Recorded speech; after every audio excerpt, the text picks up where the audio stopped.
Hello everyone, আসসালামু আলাইকুম। সবাইকে আমন্ত্রণ জানাচ্ছি আমাদের নিয়মিত আয়োজন নারী উদ্যোক্তার সাফল্য অনুষ্ঠানে, এবং সাথে আছি আমি হাসিনা আনসার নাহার। প্রিয় দর্শক, প্রতি পর্বেই কিন্তু আমাদের স্টুডিওতে একজন নারী উদ্যোক্তা আমন্ত্রিত থাকেন। আমরা তার জানা অজানা সকল তথ্যগুলো জানি এবং পুরো অনুষ্ঠান জুড়েই কিন্তু তিনি আমাদের সাথে থাকেন। আজকে আমাদের স্টুডিওতে উপস্থিত আছেন রেবেকা সুলতানা। চলুন দর্শক, আমরা রেবেকা সুলতানার কাছে চলে যাই। কেমন আছেন আপু? আসসালামু আলাইকুম আপু। ভালো আছি, আপনি ভালো আছেন? আলহামদুলিল্লাহ, খুবই ভালো আছি। এবং আপনি যে সুদূর বরিশাল থেকে এসেছেন, মানে আপনাকে দেখে খুবই ভালো লাগছে। না আপু, আপনাদের ডাকে সাড়া দিতে পেরে আমাদেরও ভালো লাগে যে আমরা যে কাজ করেছি সেই কাজের যে একটা অংশ আপনাদেরকে জানাতে পারবো। আপনাদের মাধ্যমে দেশের সবাই টুকটাক জানবে। আমাদেরকে দেখে আরো যদি দুই একজন এগিয়ে আসে তখনই আমাদের এই সফলতাটা কাজ করবে আপু। চমৎকার এই বলেছেন। জন্য আপনাদের ডাকে আমাদের আশা।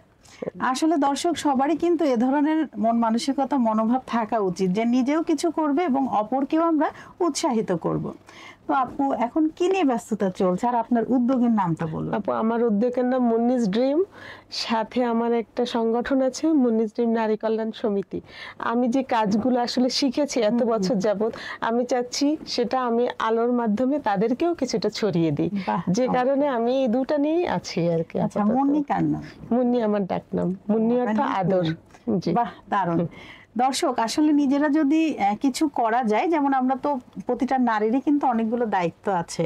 হ্যাঁ, কেমন দায়িত্ব? সে কিন্তু প্রতিনিয়ত অনেকগুলো ক্যারেক্টার প্লে করছে এবং সেই দায়িত্বগুলো কিন্তু সে দারুণভাবে পালন করছে। যেমন আমি কারো মা, আমি কারো বৌমা, আমি কারো চাচি, মামি। হ্যাঁ, তো এরকম অনেকগুলো দায়িত্ব থাকে। তো এই দায়িত্বগুলো পালন করার পরে যে সময়টা আমাদের হাতে থাকে, আমরা যদি সেই সময়টাকে কাজে লাগাই, তাহলে কিন্তু আপুর যে নিকনামটা আবার ফিরে এসেছে, সেভাবে কিন্তু আমাদেরও ফিরে আসে। তো অবশ্যই আমাদের সবাইকে কিছু না কিছু করতে হবে, সেটা ছেলে হোক মেয়ে হোক। তবে মেয়েদের ক্ষেত্রে বলবো অবশ্যই করতে হবে। আপনার এই যাত্রাটা শুরু কিভাবে এবং কত সাল থেকে? আপু, আমি সেই ছোটবেলা থেকেই বলতে পারেন যে এইসব কাজের সাথে জড়িত। একদম বয়সটা কেমন ছিল? আমার 3-4 যখন পড়ি তখন থেকে আমি আসলে একটু অন্যরকম। আমাদের তিন ভাই বোন, 2 বোন, 1 ভাই। আমার ভাই ছোট, আমার 11 মাসের, আমরা পিঠি ভাই বোন। আর আমার বোন আমার 7 বছরের বড়। কিন্তু ওরা দুইজন এক চরিত্রের, আমি এক চরিত্রের। আপনি কার মতো হয়েছেন? বাবার মতো? আমি আসলে বাবার মতো না, মার মতো না, আপনি নিজের মতো। আমার বাবাও খুব সরল সোজা। আমার বাবা ফুড কন্ট্রোলার ছিলেন, কিন্তু সে খুবই সৎ লোক ছিল। সততার কারণে সে সরকার থেকে পুরস্কৃত হয়েছে আর কি, যে কারণে তারই সেজন্য। আর আমার আম্মু এতটাই ইসলামিক ছিলেন, এখনো আছেন। সে 8 জন 10 জনের বেশি কাউকে দেখা দিতেন না। আমরা ছোটবেলাটা খুবই রক্ষণশীল, হ্যাঁ না, ভালো পরিবেশে মানুষ হয়েছে। যেহেতু বাবা সরকারি চাকরি করতেন, সেই কারণে ওই সুবাদে আমরা কলোনিতে মানুষ হয়েছে। কিন্তু আমাকে না কেন বদ্ধ খাঁচায় কেউ আটকে রাখতে পারেনি। ছোটবেলা থেকেই আমি উড়ন্ত পাখি। আমার বোন, আপনার নাম পাখি হওয়া উচিত ছিল। তখন তো আম্মু আব্বু হয়তো বা বুঝতে পারিনি আদর, হ্যাঁ এরকম হবে। আদর করে নাম রেখেছে মুন্নি, ওটার নাম অর্থ আদর। সেই কারণে ওখান থেকে কিন্তু আমাকে কেউ বেঁধে রাখতে পারেনি। আমাকে অনেক বকাঝকা আমার মামা করতো আর কি। মামা ছিল, আম্মু বকতে পারতো না। মামা বকতো, কিন্তু তারপরও কাজ হতো না। আমি 3-4 থাকাকালীনই আমাদের কলোনিতে 750 কোয়ার্টার ছিল। আমরা অফিসার্স কোয়ার্টার থাকতাম, সাথে অন্যান্য কোয়ার্টার গুলো থাকতো। কিন্তু আমি কখনো বাদ মানিনি যে আমি অফিসারের মেয়ে, আমি ওখানেই থাকবো। ওই 4টা কোয়ার্টার বিল্ডিং এই থাকতে হবে, 48টা ফ্যামিলি নিয়ে। আমি ওটা মানতাম না। আমি 750 ফ্যামিলির সাথে মিশে যেতাম। এটা তো চমৎকার একটা ব্যাপার। যে কোনো জায়গায় ছোটবেলা থেকে আপনার এই ধরনের মন মানসিকতা ছিল যে আপনি একজন উদ্যোক্তা হবেন, এবং উদ্যোক্তার বৈশিষ্ট্যই কিন্তু সবার সাথে মিলেমিশে। তখন তো উদ্যোক্তা বুঝতাম না, কিন্তু আমি ভাবতাম কিছু একটা করব, ঠিক আছে। ওই আম্মু বলতো যে তুমি ওখানে গেছো কেন? আম্মু, ওই আন্টিটা না অসুস্থ, তুমি কি করবা? আমি একটু দেখে আসছি যে তার কি হয়েছে। পড়ালেখা আমি ইকোনমিক্সে অনার্স মাস্টার্স করেছি খুলনা থেকে। আচ্ছা আচ্ছা। ওখানে আমার বেড়ে ওঠা জন্মস্থানই খুলনা, বাবার এসে ওখানে থাকে।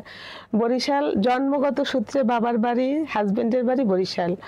আর কিন্তু বেড়ে ওঠা আপনার আব্বা ফুড কন্ট্রোলার ছিলেন। জি জি, ওখানে পোস্টিং ছিল। 30 বছর আব্বু খুলনাতে ছিল। আমার 21 বছর বয়সে বিয়ে হয়, বিয়ের পর আমি নোয়াখালীতে চলে যাই আর কি। ওখানে 19 বছর আমার কাটানো হয়েছে। পরবর্তীতে আমি এই 4 বছর বরিশালে শিফট করেছি। আচ্ছা, উদ্যোক্তা জীবনটা একটু। উদ্যোক্তা জীবন ওই যে 22 সালে আমার এই পেজটা খোলা, আমার বোনের একটা রাগের কারণেই খোলা আর কি। ওর কথা হলো, তুই এত কিছু করিস কিন্তু তুই আসলে কাজের কাজ কিছুই করিস না, তোর কোনো প্রতিষ্ঠান নাই, কিছু নাই। উনি কাজের কাজ বলতে প্রতিষ্ঠানের কথা বলছেন। প্রতিষ্ঠান বা একটা সংগঠন থাকলে আমি সবাইকে একসাথে জড়ো করে কিছু করতে পারবো। এখন তো আমি ওই ভব ঘুরে এখানে কারোর সমস্যা হয়েছে চলে গেছি, কিন্তু এইটা হয়েছে ওইটা। কিন্তু আপনার বোন কত সালে আপনাকে বলেছে? ও 22 সালে বলেছে। সবসময় বলতো, তা আমি বলতাম আরেকটু বড় হই, আরেকটু বড় হই। আপনি সিরিয়াসলি নিয়েছেন 22 সাল থেকেই আর কি আমার পদচারণা মশলা নিয়ে। কেন ওই যে বোন অসুস্থ ছিল, ওর ক্যান্সার হলো, তখন আর কি ভালো মশলা খেতে হবে, কি করতে হবে, সেখান থেকেই আর কি অনেক কিছু করে না। তারপরে আমি ওর সাথে বললাম ঠিক আছে তাহলে আমি এইটা নিয়েই শুরু করি। তখন অনেক প্রতিবন্ধকতা আসছে আসলে আপা, কেননা একটা মেয়ে মশলা নিয়ে কাজ করব, সবাই চায় যে একটু অন্যরকম, একটু আরামদায়ক কাজ করব। হ্যাঁ, কিন্তু ওই যে আমার ছোটবেলা থেকে আসলে নিতে পারে না। আর ওই ছোটবেলা থেকে তো আমি একটু ডিফারেন্ট, যে না আমি অন্য কিছু করে দেখাবো, যে কারণে আমার এইটা নিয়ে আগানো। প্রথমে সবাই একটু ই করছে, কিন্তু আমার ফ্যামিলি কখনো আমাকে কিছু বলে না। আমার হাজবেন্ড, ভাই বোন সবাই চাইতো যে না আমি একটু কিছু করি, আমি কিছু করি। আমি চাকরিও করেছি কিছুদিন, যে ওই মেয়েদের সাথে যে বসে থেকে গল্প করা, ভাবিদের সাথে বিশেষ করে, এইটা আমার ভালো লাগতো না। স্কুলে যে বাচ্চাদের সাথে আমি খেলতাম, করতাম, কাজে লাগাতাম। পরে ভাবলাম যে না, বাচ্চা স্কুলে আছে, ঠিক আছে আমি টিচার হয়ে যাই, আমি ওখান থেকে বাচ্চাকে নিয়ে আবার বাসায় ব্যাক করব এইভাবে। কিন্তু পরে দেখলাম যে না, এই টিচারের মহৎ পেশা, এটা আমার দ্বারা হবে না, কারণ এটা টাইম টু টাইম। আপনি আসলে কি বলবো, মানে উড়ন্ত পাখি, একদম স্বাধীন, নিশ্চিন্ত মনে নিজের মনে কাজ করব। তাদের আর যখন হয় না হয়, যেহেতু হাজবেন্ড কোনো বাধা দিত না, বলতো তুমি ভালো আছো, তুমি করো, সমস্যা নেই, আমার সংসার ঠিক রেখে তুমি যদি করতে পারো আলহামদুলিল্লাহ, কোনো সমস্যা নেই। এই কারণে ওই যে ছোটবেলা থেকেই আমি ওরকম, এখনো ওরকম দিয়েছি, এই যে ডাক দিয়েছেন চলে এসেছি। আচ্ছা আচ্ছা, এটা তো ভালো। যারা প্রতিভাবান মানুষ তারা একটু ভবঘুরে, একটু উড়ন্ত পাখি হয়েই থাকে, তাই না দর্শক? কিছু সৃষ্টি করতে গেলে তো অবশ্যই নিজেকেও সেভাবে সৃষ্টির সাথে মিশাতে হবে, তাই না? ওই ঘরের মধ্যে বন্দি থেকে আসলে এই ধরনের কাজ করা যায় না। এই যে বলে না, যখন আপনারা এই ধরনের পেশায় আসবেন, উদ্যোক্তা জীবনে আসবেন, অবশ্যই আপনাকে মিশতে হবে, সবার সাথে কথা বলতে হবে, নাহলে আপনার ব্যবসার প্রসারটা কিভাবে হবে, কিভাবে জানবে যে আপনি এই কাজটা করছেন? সো এই প্রফেশনে আসলে অবশ্যই ইগোটা বাসায় রেখে আসতে হবে, মানে ইগো নিয়ে কোনো কাজ করা যাবে না। তারপর আপনি তো মশলা নিয়ে কাজ করছেন, কি কি মশলা নিয়ে কাজ করছেন আমাদের দর্শকদের একটু বলুন। আপু, আমি হলুদ, মরিচ, ধনিয়া, জিরা, আদা, বিরিয়ানি মশলা, কাবাব মশলা, মাংস মশলা সহ, তারপরে স্পেশাল কিছু মশলা আছে আমার, তারপর চালের গুঁড়া, ডালের গুঁড়া, 5 মিশালি ডাল, বুটের ডাল যেটা 5 রকম, বেসন সাধারণত সবাই একরকম করে থাকে, কিন্তু আমি 5টা 7টা ডাল দিয়ে বেসনটা করে থাকি। রোজার সময় বা অন্যান্য সময় পেঁয়াজু মিক্সের জন্য আমি পেঁয়াজু মিক্স করি 5 রকম ডাল দিয়ে। এগুলো আমার স্পেশাল আইটেম। মানে এক একটা অকেশন অনুযায়ী আপনি সেভাবে সার্ভিসটা দিয়ে থাকি। আপনার ডেলিভারি ম্যান আছে? হ্যাঁ, আমার ডেলিভারি ম্যান আছে। ওই যে স্পেশাল কুরিয়ার যেটা আছে সুন্দরবনে আমি করে থাকি। তারপরে আবার ওই যে বরিশাল সার্ভিস আছে, ওখানেও ওরা বাসা থেকে এসে নিয়ে যায়। তারপরও আমি স্পেশাল সার্ভিস দিয়ে থেকে আমি নিজে।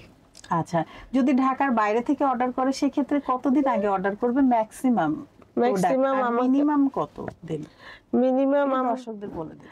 আমার অর্ডার করতে গেলে আমাকে 4 দিন আগে জানাতে হবে, যেহেতু আমি ওটাকে প্রসেস করব, প্যাকেটিং করে তারপর তো পাঠাতে হবে, সেজন্য আমাকে 4 দিন আগে বললেই আমি মোটামুটি। আচ্ছা আপু, এই যে মশলাগুলা, এগুলো আসলে আপনারা সোর্সটা কি, কোথা থেকে আনছেন মশলা? আপু, আমি সোর্স বিভিন্ন জায়গায় অনলাইনে আগে খুঁজেছি যে কোথায় আমি ভালোটা পাবো। আমি টাকার দিকে চিন্তা করিনি, যেহেতু আমি ক্যান্সার রোগীরা যাতে এটা খেয়ে ভালো থাকতে পারে, আমার প্রাথমিক ধারণাই ছিল এইটা আর কি, যে না আমি রোগীদের জন্য করব। আমার মা খাবে, আমার বোন খাবে, তারপরে পার্শ্ব যারা আছে তারা খাবে, সেই চিন্তা থেকে আমার এইটা। সে কারণে আমি যতটা সম্ভব ভালো প্রোডাক্টটা খুঁজে এনে, তারপরে আমার কর্মী আছে 5 জন সহযোগী আছে আমার, ওদেরকে দিয়ে আমি একটা একটা করে মরিচ বাছিয়ে রোদে শুকিয়ে তারপরে ওটাকে আবার নিয়ে যাই, আমি সাথে করে যাই।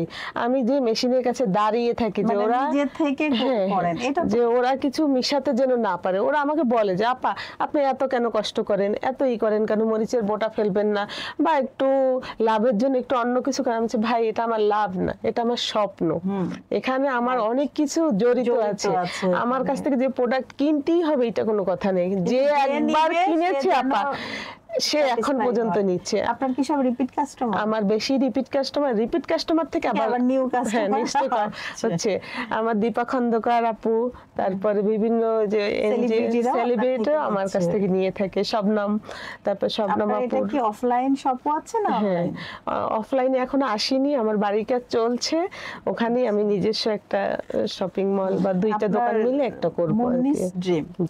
দর্শক এতক্ষণ তো শুনলেন আপা কি কি প্রোডাক্ট নিয়ে কাজ করছেন। তো এই ফ্রেশ প্রোডাক্টগুলো, মশলাগুলো যদি স্বাদ আপনারা পেতে চান তাহলে অবশ্যই মুন্নিস হচ্ছে ড্রিম পেজে আপনারা নক দিতে পারেন। সেখানে আপুর মোবাইল নাম্বার আছে, মোবাইলে কল করতে পারেন অথবা আপুকে ইনবক্সও করতে পারেন।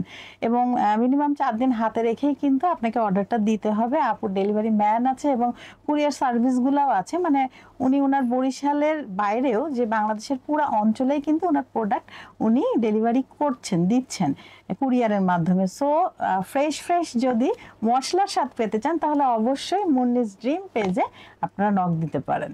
এবং প্রাইস একদম রিজনেবল। আর আপনারা তো শুনলেন যে আপনার নিজে দাঁড়িয়ে থেকে এই কাজগুলো করায় এবং একদম অথেন্টিক সোর্স থেকে উনি এই হচ্ছে উপকরণগুলো নিয়ে আসেন। একদম মনে হয় কৃষকের ক্ষেত থেকে উনি হয়তোবা নিয়ে আসেন, এরকম কিছু চেষ্টা করেন। বাহ, দারুণ, খুব ভালো লাগলো। আমার কিন্তু একটা প্যাকেজ আছে যে হজ প্যাকেজ, তাই প্যাকেজ, হ্যাঁ, হজে যারা যাবে তারাও আমার কাছ থেকে অনেক সময় নিয়ে যায় আর কি। যে ওখানে কতদিনের প্যাকেজটা, মানে কতদিন? ছোট প্যাকেট থাকে, যেহেতু তারা 1 মাস থাকবে। ওই হজেতে সব সময় রান্না করে না, টুকটাক একটু করলো। তখন প্রাইসটা কেমন একটু দর্শকদের জানিয়ে। ওইটা যে আমি বেশি রাখি না, যেহেতু হজের জন্য যাবে, একটা সোয়াবের কাজে যাবে, তখন আমার লাভ ছাড়াই আমি ওইটা প্রোভাইড করে থাকি। তো দর্শক যারা হজে যেতে চান এবং অনেক সময় মশলা নিজেদের হাতের তৈরি খাবার খেতে চান, বাঙালি খাবারের স্বাদ নিতে চান, তাহলে কিন্তু আপুর সাথে যোগাযোগ করতে পারেন। আচ্ছা আপু, এতগুলো তো মশলার নাম শুনলাম, এটাও বুঝলাম যে অবশ্যই ফ্রেশ, এই জন্য আপনার এত বেশি এই মশলার চাহিদা। তো আপনার কোন মশলার ফ্লেভারটা ভালো লাগে এবং কেন ভালো লাগে, এবং কোন খাবারটা আপনার প্রিয়? আসলে আমার বিরিয়ানি মশলাটাই বেশি পছন্দ, কারণ এটার সাথে একটা মায়া জড়িত, সব মশলা কম্বাইন্ড, এরা মিলেমিশে আছে আর কি, কিন্তু সবগুলো একসাথে আছে, একটি শিশু। সেজন্য আমার 21 রকম মশলা দিয়ে ওইটা তৈরি, তাহলে ওইটা আমার ভালোবাসা সব থেকে বেশি। এবং সবাই কোন রান্নাটা আপনার ফ্যামিলি অনেক পছন্দ করে আপনার মশলা দিয়ে? ওই বিরিয়ানিটাই বেশি পছন্দ করে, ওইটা দিয়ে আমার যাত্রা। আমার বোনের কাছ থেকে 2000 টাকা নিয়ে আমি শুরু করেছি ওকেই বিরিয়ানি সার্ভ করে আর কি, যে ওকে দিয়ে, ওর টাকা দিয়ে ওকে দিয়ে। প্রথম যেটা আসলে প্রথম শিশুর প্রতিও কিন্তু বাবা মায়ের আলাদা একটা টান থাকে, ঠিক তেমনই কিন্তু আমরা যে কাজটা করি ওটাও কিন্তু আমাদের বাচ্চাদের মতো। তো সো আপনি মাত্র 2000 টাকা দিয়ে, ওনার বোনের থেকে 2000 টাকা দিয়ে কিন্তু উনি ওনার উদ্যোক্তা জীবন শুরু করেছেন, ওনার বিজনেসটা শুরু করেছেন। এখন দেখেন আপার কতটা লাভ হচ্ছে। তো আসলে মূলধন কোনো ফ্যাক্ট না, থাকতে হবে আপনার ইচ্ছা শক্তি এবং নিজের প্রতি আত্মবিশ্বাস, ধৈর্য। তাহলেই কিন্তু আপনার মতো একজন সফল ব্যবসায়ী, একজন সফল উদ্যোক্তা আপনারা হতে পারবেন। তো আপার কাছে শুনলাম আপার বিরিয়ানি অনেক পছন্দ এবং উনার হাতের বিরিয়ানি বাসারও সবার পছন্দ। তো আপনি আমাদের দর্শকদের হচ্ছে এবং আমাকে কবে বিরিয়ানি খাওয়াচ্ছেন? আমরা কবে বরিশাল যাচ্ছি? আপু আপনার জন্য সার্বক্ষণিক ভাবে আমাদের দরজা খোলা আছে বরিশালের জন্য, আপনি আসেন, আমরা আপনাদেরকে খাবার। দর্শকরা তো ওইভাবে খেতে পারবে না, অর্ডার দিলে আমি মশলা দিব, দর্শকরা রেসিপি দিব, আমার রেসিপি পেপারে আসছে, গতকালকেও আমার রেসিপি পেপারে গিয়েছে, ওখান থেকে রেসিপিও তারা নিতে পারবে। আচ্ছা দর্শক, যেহেতু আপনারা এখন অনলাইনে আছেন, যেতে পারছেন না, সো আমরা রেসিপিটাই শুনে নি, তাই না? আপনি একটু রেসিপিটা শেয়ার করুন। রেসিপি আপনার আমি লিখে দিব আপু, এখন তো সময় বেশি লাগবে, যে কারণে ওটা বা আমার যে পেপারে আমার আসছে ওখান থেকেও তারা আমার পেজের থেকে দেখে নিতে পারবে। আচ্ছা দর্শক, আপনারা হচ্ছে আমাদের এই পোস্টটা অনলাইনে যাবে, এই পোস্টে অবশ্যই কমেন্ট করবেন কার কার রেসিপি লাগবে, সেখানে আমাদের অফিস থেকে রেসিপিটি আপনাদেরকে সেন্ড করে দেবে। Thank you. আচ্ছা আপা, প্রশিক্ষণ ও দক্ষতা অর্জন, আপনি কি কি দক্ষতা অর্জন করেছেন আর কি কি প্রশিক্ষণ নিয়েছেন? আপু আসলে প্রশিক্ষণ এমন একটা জিনিস যে এইটা যদি আপনার না থাকে, বেসিক যদি আপনি না জানেন, তখন আপনি কিছুই করতে আপনার পারবেন লক্ষ্যটা না। কি ছিল এতগুলো প্রশিক্ষণে? আমার লক্ষ্যটা ছিল যে আমি শিখবো, আমার যখন শিখবো তখন ওইটা ভালো মতো শিখবো। ওইটা দিয়ে যে আমার ব্যবসা করতে হবে এটা কোনো কথা না, আমি আমার নিজের প্রয়োজনে শিখবো, আমার আত্মবিশ্বাস বাড়ানোর জন্য আমি শিখবো। আমার একটা সময় ছিল যে আমি কথা বলতে পারতাম না, মিশতাম সবার সাথে কিন্তু গুছিয়ে একটা কথা বলা পারতাম না। এই যে প্রশিক্ষণগুলো নেওয়ার ফলে সবার সাথে আমি যাচ্ছি, কথা বলছি, কে কিভাবে কথা বলছে, এটাও একটা শিক্ষার বিষয়। এখান থেকে কিন্তু আমি এখন মোটামুটি একটু কথা বলতে পারি আর কি। যেটা উনি কিন্তু ভালোই কথা বলছেন, তাই না? আপনারা কমেন্টসে জানাবেন যে আপু আসলে কথাগুলো কি আপুর সুন্দর ছিল কিনা, কারণ আপু কিন্তু দীর্ঘদিন ধরে অনেকগুলো ট্রেনিং করছেন নিজেকে আপডেট করার জন্য। আসলে প্রত্যেকটা মানুষেরই কিন্তু নিজেকে প্রতিনিয়ত আপডেট করতে হবে, যুগের সাথে চলতে গেলে আপনাকে এভাবে মানতে হবে, চলতে হবে। তো আপা, আপনার নেয়া এই প্রশিক্ষণের মধ্যে সবচেয়ে কোন প্রশিক্ষণটা আপনার উদ্যোক্তা জীবনে প্রভাব ফেলেছে? আমার আসলে তো প্রশিক্ষণ নিলেন, আমার আসলে পাটের কাজটার প্রতি বেশি একটা আগ্রহ, বেশি ছোটবেলা থেকে ওটা শেখা, মায়ের কাছ থেকে শেখা, স্কুলের প্রথম জীবনের কাজটা শেখা। 6 থাকতে আমাদের স্কুলে এই কাজটা শিখিয়েছিল, স্কুল থেকে। তো ওই প্রথম ভালোবাসা বললেন না, ওইটার প্রতি আমার অন্যরকম একটা ভালোবাসা। ওইটা দিয়ে আমি বেশিরভাগ সময় ওয়াল ম্যাটটা করে থাকি, জামাও তৈরি করে থাকি আমি। এইটা। আচ্ছা, আপনি এখন পর্যন্ত যেসব পুরস্কার পেয়েছেন তার মধ্যে কোনটি আপনার কাছে সবচেয়ে স্মরণীয় এবং কি কি পুরস্কার ছিল?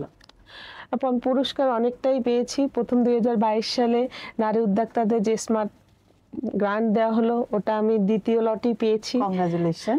তারপরে সংগ্রাম থেকে আমাকে অনার করেছে, ওরাও পুরস্কৃত করেছে, সম্মানী দিয়েছে। ওটাও আমার একটা স্মরণীয় যে আমি আসলে, আমার কিন্তু বেশি দিন না, এমনি অভিজ্ঞতাও অনেক দিনের, কিন্তু আমার 2022 সালে মার্চ মাসের 19 তারিখ থেকে আমার পদযাত্রা শুরু এখান থেকে। তার ভিতরে আমি যে অ্যাচিভমেন্টগুলো করেছি আমার জন্য খুবই ভালো। আর বিশেষ করে 2025-এ আমি এসএমই মেলায় ফার্স্ট হয়েছি। আমার এই যে মশলা, খাঁটি মশলার জন্য আমার স্টল ফার্স্ট হয়েছে। সেখানে দেশীয় প্রোডাক্টও ছিল, ব্লকের কাজ, তারপর হাতের কাজ, আমার যে যে তৈরি আর কি পাটের পণ্য, সম্পূর্ণটাই দেশীয় ভাবে সাজানো ছিল। ওখানে কি কি উপস্থাপনা ছিল আপনার পণ্যের? ওখানে হচ্ছে পাটের, হ্যাঁ না, পাট ছিল, মশলা ছিল, আমার যে সব কার্যক্রম ছিল সবগুলোই ছিল ওখানে। হাতের কাজের যে যে প্রোডাক্ট গুলো ছিল সকল কিছু মিলে ওরা ক্যাটাগরিতে 3 জনকে ফার্স্ট দিয়েছে, ওরা যৌথভাবেই 3 জনকে ফার্স্ট করেছে আর কি। তার ভিতরে আমি একজন। এইটা আমার জন্য অনেক একটা বড় পাওয়া, যে এসএমই মেলায় একটা স্টল দিয়ে সেখানে আমি প্রথম স্থান অধিকার করেছি, আমার সফলতার একটা অংশ আর কি। আমি গর্বিত। অবশ্যই এভাবেই তো মানুষ এগিয়ে যাবে, যে আপনার চরম ইচ্ছা শক্তিটা ছিল, নিজের প্রতি আত্মবিশ্বাস ছিল, এবং প্রতিনিয়তই কিন্তু আপনার সমস্ত প্রশিক্ষণের মাধ্যমে নিজেকে আপডেটও করেছেন, যার কারণে এই পুরস্কার হিসেবে আপনাকে এই আপনি এই অ্যাচিভমেন্ট গুলো আপনার রয়েছে। তো এভাবে আসলে চলতে হবে, যদি কেউ কিছু করতে চায় ওটাকে 100% দিয়েই করতে হবে। অবশ্যই নিজের মনোবলটা বৃদ্ধি করতে হবে, কাজ শুরু করে দিতে হবে। আগে পিছনে অত টেনশনের কিছু নেই, আর চাহিদা থাকতে হবে না যে আমি এইটা পেতেই হবে, ওরকম না, আমি কাজ করে যাব, আমার অটো আসবে। শুরুতেই না 6 থেকে 1 বছর, 6 মাস থেকে 1 বছর আসলে লাভের আশা বাদই দিতে হবে। প্রথমে কিন্তু পরিচিতি, আপনার মানসিকতা থাকতে হবে, আমি কিছু করব, শুরু করব। আমার কিন্তু এই যে ব্যবসার যে লাভের অংশ, অবশ্যই লাভ না হয় না হলে আমি চলি কিভাবে বা এই করি, আমি সংসারে এতটা দেই না, আমি চাই এই টাকাটা আমি বাইরে খরচ করব। এই প্রেক্ষিতে আমি একটা মুন্নিস ডিম নারী কল্যাণ সমিতি করেছি। এই সমিতি আসলে গঠন করার পেছনে চিন্তাটা কি ছিল? চিন্তাটা ছিল যে আমি তো সারা বাংলাদেশ নিয়ে কাজ করতে পারবো না, যেহেতু আমি একা।